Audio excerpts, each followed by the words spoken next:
dalam bab solat sunat ba'diyah. Solat sunat ba'diyah ni apa dia?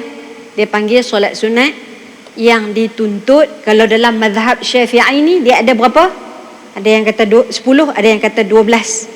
10 dan 12 ni kat mana?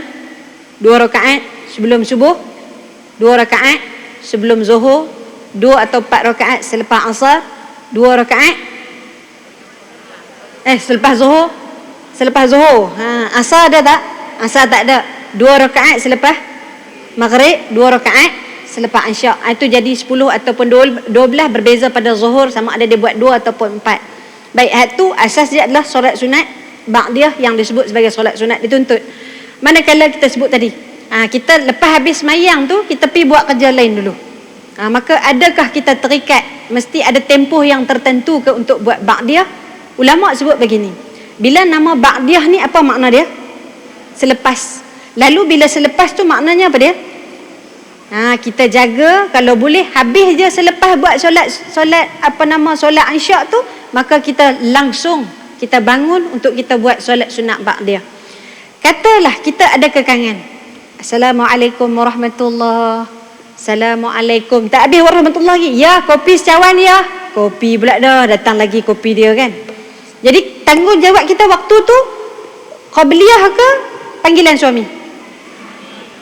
Solehah semua alhamdulillah kan. Tapi realiti macam tu tak? Jadi dia tengok suami dia dulu, tengok. Itu kan, tengok dengan panggilan. Bukan panggilan, pandangan yang ada makna, betul tak? Dia tengok suami dia. Baik. Sekarang ni kalau dalam sudut hukum, katalah untuk bahagian-bahagian macam tu, kalau panggilan suami, maka mana mendahului? Panggilan suami. Maka bila solat sunat dah tu kita tertinggal, kita pergi bancuh kat suami kita kopi dulu. Bila kita balik lagi, boleh tak kita buat solat sunat ba'diyah? Ada sebahagian ulama kata boleh.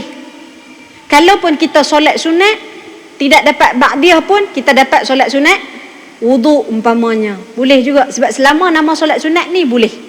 Tapi kalau tanya saya lebih cenderung dengan pandangan habis saja semayang langsung dia diba'diyahkan selepas solat sunat isyak tadi. Jadi kalau tanya saya lah, kita nak buat lagi solat sunat lepas tu, mungkin kita boleh teruskan dengan solat sunat taubat, mungkin kita boleh teruskan dengan solat sunat istikharah, mungkin kita boleh teruskan dengan solat sunat hajat umpamanya, boleh buat belaka. Selama namanya solat sunat boleh buat, kecuali pada waktu-waktu yang dilarang sahaja. Bahkan dalam bab gantian solat sunat ni ada pandangan ulama dalam mazhab Syafi'i sebut, kalaulah kita ni memang duk biasa buat solat sunat, contohnya solat sunat qabliyah dan ba'diyah, tiba-tiba kita terlupa ataupun terlepas waktu tersebut. Kita buat qabliyah subuh, kemudian dah habis waktu subuh, dah tak ada dah, betul tak? Maka ada ulama yang kata boleh sekiranya kalau kita nak qada qabliyah subuh, kerana memang ada ulama yang buat untuk dia jaga hadis yang sebut apa? Raka'ataini qabla al-fajri khairun minad dunya wa ma fiha. 2 rakaat sebelum subuh itu lebih baik daripada dunia dan seluruh isinya. Boleh kat tu?